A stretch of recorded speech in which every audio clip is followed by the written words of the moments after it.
Hey Wargamers, today we're going to talk about combos or rules interactions in the new Tau Empire Codex.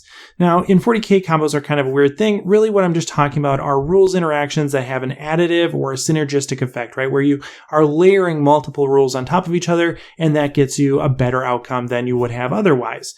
And so this is just a list of things that I think are useful or interesting, things that we might want to be thinking about as we're building our lists and playing the game. And so they have varied utility. I'm not going to say they're the top 10 combos by any means. But they are certainly 10, and they are combos in that way. So they have varied utility, right? Some of them are going to be super useful that you see every game maybe. Some of them are going to be a little less useful, more of a niche pick kind of deal. And so this isn't a comprehensive list, but I'm going to be staying away from like really obvious things like using a homing beacon with crisis suits, right? Like that's a pretty straightforward combo, right? Same thing with like experimental weaponry and the storm surge, right? Experimental weaponry allows your storm surge to ignore vulnerable saves on the blast cannon or the driver cannon, right? And that's cool, that's really good, but that's really on the nose, and I don't know if I necessarily need a video to tell you about that. So these are other things that I think are a little bit more hidden in the Codex, and so we'll go through two at a time and discuss them and how you might want to use them in your list building phase. All right, to start off, we're going to talk about Pathfinders and Battlesuits. Now, both Pathfinders and Battlesuits generally want to have a more advanced position on the board, and so this works out really well because they're going to be positioned near each other, at least at the beginning of the game. Now, Pathfinders have a stratagem called Photon Grenades. It used to be a piece of war gear, now it's just a stratagem for infantry that have photon grenades. And what it does is it minuses 2 inches to the charge distance on an opponent that's charging the Pathfinders. The thing is that Battlesuits have a very similar stratagem called Repulsor Impact Field that does -2 to the charge against them as well. And on top of that, Pathfinders have the ability to take an anti-grav drone, which does the same thing, -2 inches to charge. And none of those things are mutually exclusive, right? It's not like modifiers to hit or to wound where you're capped at -1, right? With stratagems, with war gear like this, unless it's stated specifically that it doesn't stack, it can stack. And so by using photon grenades and the repulsor impact field and an anti-grav drone, you can get -6 inches to charge against a group of Pathfinders and Battlesuits. And so if you have them positioned very close to each other, let's say in the middle of the board, it makes it very hard to charge them, which is very useful if you're trying to, hold an objective or just avoid being charged. And then I have another combo that I've mentioned a little bit in a video talking about set tenants, and this is the Sacea Enforcer and Crisis Battlesuits. So Sacea Enforcers have a ability called Resolute Firebase, which makes a nearby Crisis Suit unit objective secured, and this pairs very well with a couple different other rules. For one thing, you can give that Enforcer a multisensory discouragement array, or just have it on a different character nearby. And the multisensory discouragement array has an ability to remove objective secured from an enemy unit within 12 inches. So if you have that on this Enforcer or a different character, you're able to remove objective secured from an opponent. And if you do that and then give your Crisis Suits objective secured, suddenly it doesn't matter that you only have 3 Crisis Suits, for example, right? Your 3-man Crisis Suit can hold down an objective against an overwhelming number of enemy models. Very powerful. We can make that even better, or a little bit more resilient to the variability in the dice, for example, with the Warlord trait Strategic Conqueror, which is from Sacea, and it basically allows you to give objective secure to another unit. So if you want to have a different nearby Crisis Suit unit also get objective secured, or if you just want to double down and make that one Crisis Suit unit double objective secured, so now instead of just having 3 dudes there, you got 6 as far as objective control is concerned. That's again a very powerful ability. So you can dominate objectives very easily if held by multiple units, or even just an overwhelming number of models in one unit. So you have a lot of flexibility in how you use these different tools, but at the end of the day, they're all going to lead you to a pretty consistent outcome of being able to hold at least one objective with this pairing. So you have, kind of a trump card if someone wants to hold a really important objective, like let's say it's their secondary objective and they have to have that one. This is a great way to do it.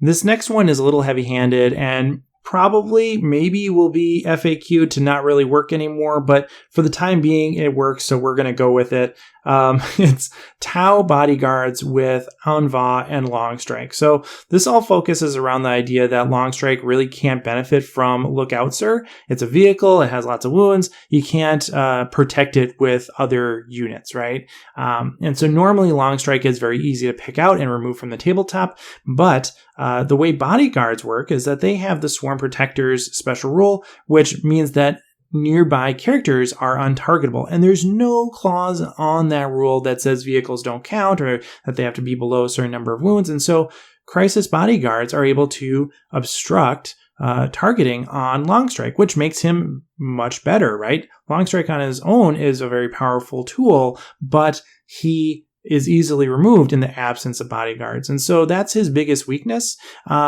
And so by using Bodyguards, we mitigate that weakness and really amplify his total damage output throughout the game by keeping him on the table much longer. So this is really powerful on its own, but then we can take Enva or really just any ethereal if we give him the Humble Stave, but we're going to go with Enva. And we give him Sense of Stone, which allows him to give a core unit, in this case, this Crisis Suit unit, a 5-up Feel No Pain. And then he's also going to take Zephyr's Grace, which gives them -1 to hit if they moved. And then if we put these Bodyguards nearby Enva in like a ruin, suddenly they're almost like, they're really, really hard to remove, right? They are infantry that are in a ruin. They have a 5-up Feel No Pain. If we give them a shield gen, then they have a 4-up Invulnerable save. And hey, if you want to have these guys just behind a wall, you can give them Airburst Fragmentation Projectors, and they can shoot. They can shoot at something even though they don't have line of sight and are themselves untargetable. So you can be really cheeky and a little bit of that guy if you want to have these crisis suits behind a wall preventing Longstrike from being shot. But you could do it. And if you want to be that guy, head on over to themagnetbaron.com. Use code invasive22 for 10% off your magnets, and you can switch out your weapon loadouts like nobody's business. So if you want to use those AFPs at one game and then not the next, that's totally cool. The power of magnets, right? And so this is a really powerful combo that, like I said, we'll see how long it lasts. But for the time being, if you're running Tau Sept, this is basically something you should do every time. And then we have another Tau Sept combo, this time using a Coldstar and then taking the Relic Vectored Maneuvering Thrusters. So the Coldstar himself has a 14-inch movement. Not as good as it used to be, but still very solid. And then if you take the Vectored Maneuvering Thrusters, he has the ability to perform a normal move when charged. And so it's not limited to like 6 inches or anything like that. He just does a normal move. And for the Coldstar, that's a lot, right? Like just moving 14 inches, boom, done, awesome. And so if you have a Coldstar with Vectored Maneuvering Thrusters and he gets charged, let's say he's positioned, again in the midfield or something, and if he's by himself, like, a little helpless Coldstar, all by himself, and he gets charged, well, he can jump over the dudes charging him, or jump the other way or whatever, and totally redirect the charge, right? Like, he can do something that just totally screws up your opponent's plan in terms of where they want to be. Yes, there is a fair amount of risk involved in that because you have your Coldstar, but you know what? Coldstars actually aren't bad in close combat anymore, especially depending on what you give them. So if you give them the Thermoneutronic Projector in close combat and Shield Gen, he's going to be able to do some damage and hold his own for that turn that he might get caught up in a charge. So not necessarily a bad thing, and a way to just totally mess with your opponent's movement. One of the things too is that the Vectored Maneuvering Thrusters say that if an opponent charges you and you do this, they can select a new target for their charge. It doesn't say that they can decide not to charge, though, right? Like, they have already committed to a charge, and so they have to complete that charge. So if you have your Coldstar jump in the opposite direction, and that he's the only target, then they have to go after him in that direction. So you kind of can manipulate that in some interesting ways to open up some shooting opportunities, or otherwise just make things not go according to their plan. Sticking on the Tau Sept train here, we have the FocusedFire stratagem, which is the Tau Sept specific stratagem, plus Darkstrider, who himself is locked to Tau Sept, and then some core units. I'm intentionally vague here. But basically, Darkstrider has the Structural Analyzer, which allows him to give a unit +1 to wound. Very powerful ability on its own. Unfortunately, it's restricted just to one unit that you can give that to. But if you pair that with a crisis suit unit that has like flamers or AFPs or burst cannons, and then potentially a strike team, something that has a little bit of range to it, but a good volume of fire, that actually is very powerful, right? +1 wound on something that normally would wound on 5s gives them 4s. That's a 50% increase. Right? So you can get a lot of work done just with this one interaction here. But then if you pop the FocusedFire stratagem on top of that, now things that have, now once you wound that target using the Structural Analyzer, you can use the FocusedFire stratagem to allow many other units, many other core units to shoot at that one unit with +1 to wound as well. So basically, this whole interaction is just based around getting the +1 to wound for a larger variety of units and realizing that Darkstrider is a good way to facilitate that depending on which units you have available to target your target of choice, right? So this actually works very well on larger units that would otherwise be very hard to get that first wound on, assuming you don't have something like a hammerhead or any type of rail, right? Like rail makes that really easy too, but so does this, right? This is another way you can do that. Moving on to a Dalith interaction, we have a Coldstar here with some Kroot. It could be Kroot Carnivores, it could be Kroot Hounds. Either of those I think are very good choices for this. And then a Ghost Keel and some Stealth Suits. Again, you could use just a Ghost Kill, you could use just Stealth Suits, you have an option here. But basically this revolves around the positional relay. And we've already done a video about the positional relay in the context of Cao Yun and using Farsight. But I'll remind you that the positional relay allows a unit to come in from strategic reserves as if it were a turn later. So you can get your strategic reserves into your opponent's deployment zone much earlier than you would otherwise, and so this opens up some nice interactions. It's not critical for this interaction to work, but it does facilitate and make it a little bit more useful. And then we have the Dalith Stratagem Outflank, which allows you to move a unit near the board edge into strategic reserves. We also have the stratagem Wall of Mirrors, which allows you to move either a stealth team or a ghost keel into reserves as well. And then we have the stratagem Trapped Well Laid, which allows for Kroot to heroically intervene, and the stratagem Grisly Feast, which gives Kroot a 5-up Feel No Pain after defeating a unit. So the idea here is that you can facilitate a surprise attack using this pair of Kroot and Stealth that really gets your opponent in a pickle, right? You can come in off the side of the board, turn 2, start plinking away with your Ghost Keel or your Stealth Suits, and it's going to be very tempting for your opponent to charge that unit.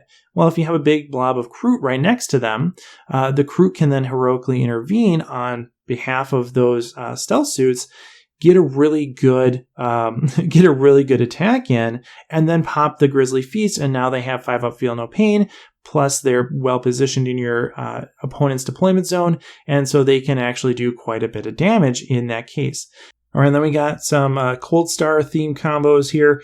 This first one, starting off in Farsight Enclaves, we have a Coldstar with the Nova Surge Plasma Rifle. You know, whether you call this a combo or not, I don't know, but it's something that I put. It's on the slide, so it counts, right? That's the rule. So we're in Farsight Enclave, so we have access to the Master of the Killing Blow Warlord trait. It means that damage done by that commander cannot be ignored by special rules, which is super cool. And the Nova Surge Plasma Rifle has a rule that says that it ignores invulnerable saves. So if you are hitting something with a Coldstar with the Master of the Killing Blow, it's going to ignore invulnerable saves, and there's no way they can prevent that damage by Feel No Pain or things like the Catan shards or Gazgul rules that limit the number of wounds that they can take, right? So you're just basically guaranteed this pretty nice punch against something. And so I think that's pretty darn useful, right? In a lot of cases. It's expensive, it's somewhat niche, but it is useful in a lot of cases. And you have all the other weapons that you're going to give the Coldstar to, right? That are benefiting from Master of the Killing Blow. So you can do a lot of damage with this Coldstar against some of those high priority, hard to deal with targets that otherwise you're going to be pretty hard up to remove from the board by the end of the game. So this is a tool that you can use to do that. Shifting over to Borkan, if we take a Coldstar with a high output burst cannon and then the DW02 advanced burst cannon, which is the prototype burst cannon, we have some nice play here as well. Because it's Borkan, he has superior craftsmanship, which gives him plus 4-inch range. That's going to be useful because the burst cannons just don't have a lot of range, right? So giving us a 22-inch range burst cannon is very useful in that regard. Then we're taking the Warlord trait Seeker of Perfection. That's the Borkan Warlord trait. Improves the armor penetration by 1 and also gives mortal wounds on 6s to wound to a maximum of 3. So you can kind of see where I'm going already with this. We're going for a large number of shots at an enhanced range here in order to make sure we're getting those mortal wounds and get a little bit higher AP. So the high output burst cannon at this point is going to be 22-inch range, 10 attack, strength 5, minus 2 AP, 1 damage. And then the prototype burst cannon is going to be 22-inch range as well, 8 shots, strength 6, minus 2 AP, and then 1 damage that can't be ignored. Again, just like the one above, this is something that gives us access to the unignorable wounds, which is, again, useful. So these two weapons alone average 3 mortal wounds, which is the max you're allowed. So on average, you're going to be doing exactly what you want to do with this, which is nice. Anything else you do, any other damage you do on top of this isn't going to help with the mortal wound thing necessarily, but it gives you a little bit of resilience against the dice, a little bit more certainty, which is good. And of course, normal damage is normal damage. And so you're going to be able to do that as normal. Then we're going to take the Overdrive Power Systems, which is a relic for Borkan. It gives you plus 1 to wound within half range for 2 of your weapons. And so you could take that on these two, certainly, right? That's going to be a great use of that relic on these two weapons because strength 5, strength 6, there's a bunch of things that they're going to be wounding on 5, so we can get a 50% increase in output by bumping that down to 4. Or even if we're hitting on or wounding on 4s, bumping that down to 3 is still a really good increase, right? That's a 30% increase, 33% increase. So a useful combo here, and I'm certainly not the first person to suggest this, I know, but still, I think a very useful tool in a variety of situations if you're running Borkan Sept. All right, and then our final 2 useful combos.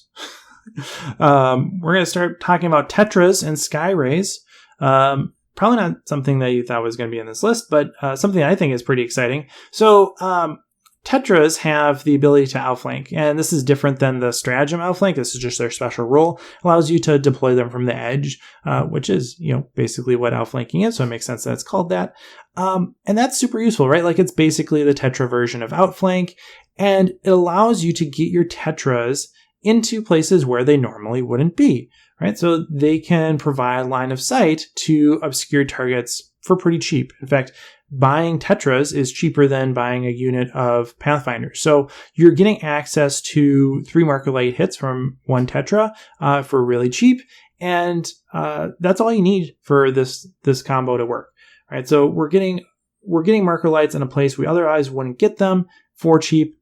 Perfect. That's what we want. Then we're going to use the stratagem Frequency Lock.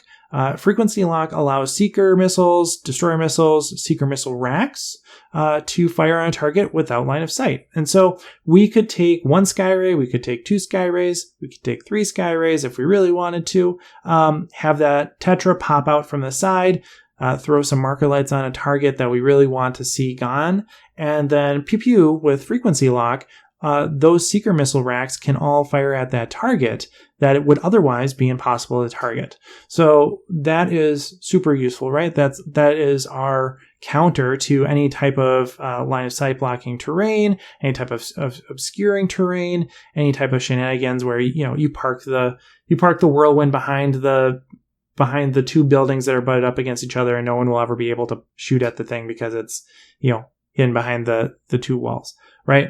That sort of thing. We can solve that problem, which is cool. And on top of that, we can hide our Skyray or Skyrays behind our own terrain. And so they aren't going to be able to be shot, but using frequency lock, they can shoot at other things, especially these things that would otherwise be really hard to target. So Tetras, a useful way of getting marker lights for the frequency lock stratagem. All right, and the last one here is looking at strike teams, really how to get the most out of strike teams. There's a lot to be said for breachers, but I think strike teams also are very appealing, in part because of some of these rules interactions that we can leverage to make them really nasty at range. So we're going to take strike teams in Devilfish with Ka and taking a Fireblade, right? We're not pushing any boundaries here by suggesting this loadout, right? Like many armies might have this, if not this combo, the one with breachers, right? Very typical thing. So Fireblades make 6s explode, reroll once to hit for the strike team, so you're getting a lot more hits. Ka is giving us -1 AP, rerolling 1s to wound within 18 inches on turn 1. Again, and now we're not just hitting more, we're wounding more. And then we have a couple different stratagems we're going to pop as well. We can use Emergency Debarkation. If you don't know what this stratagem is by now, you're probably new, right? Which is totally cool. But Emergency Debarkation is the hot stratagem for infantry in this new codex, right? And so it allows you to move a Devilfish and debark after movement, which normally you wouldn't be able to do, which means that your strike teams are going to be able to get exactly where they want to be, right? Awesome. And that might be within 18 inches. It might not be. Hopefully it is. Hopefully it's within 18 inches. But they're going to be really well set up to do exactly what you want them to do. Then you can use Relentless Fusillade, not sure how to pronounce that necessarily. But you get 2 shots regardless of your range and -1 AP. And so if you're at 18 inches, you're within rapid fire range. So you don't necessarily need the 2 shots, but let's say you're just outside of that. You want the 2 shots. Or if you're within 18 inches because you're wanting to benefit from Ka, you're still getting that -1 AP, right? So now we have -1 AP from Ka. We get -1 AP from Relentless Fusillade. And then we have the stratagem Pulse Onslaught that makes 6s auto wound. So now our 6s are exploding, causing 2 wounds, or causing 2 hits, but also auto wounding, which is pretty darn nice. So now we have 2 that are going through automatically for every 6 that we roll. And then we're going to use the stratagem Coordinated Engagement, which gives us an additional -1 AP within 18 inches, which, well, is exactly where we want to be for Ka on turn 1. And so that means that we are, in general here, getting 15 hits out of a unit of 10 strike team fire warriors. 7 of them are auto wounding at -4 AP. So you're getting 7 guaranteed going through at -4 AP. That's not bad, right? Like -4 AP is going to be hard to deal with if you don't have an invulnerable save. And then we can amplify this a little bit more if we want to take Farsight Enclaves.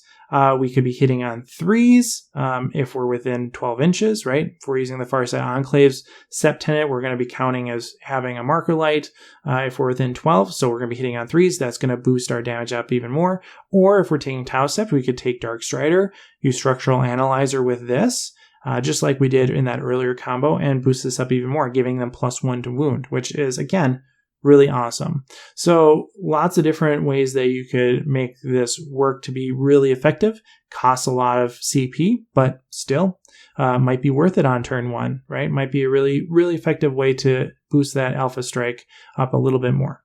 So that was 10 useful combos that you might want to consider when building your lists or playing your games. Let me know what you think in the comments below. Are any of these things that you're interested in using? Are any of them hot garbage? Let's talk about it, figure it out together. And yeah, if there's anything that you think I really should have talked about here that I totally missed, let's talk about that too. As always, thanks for watching and happy wargaming.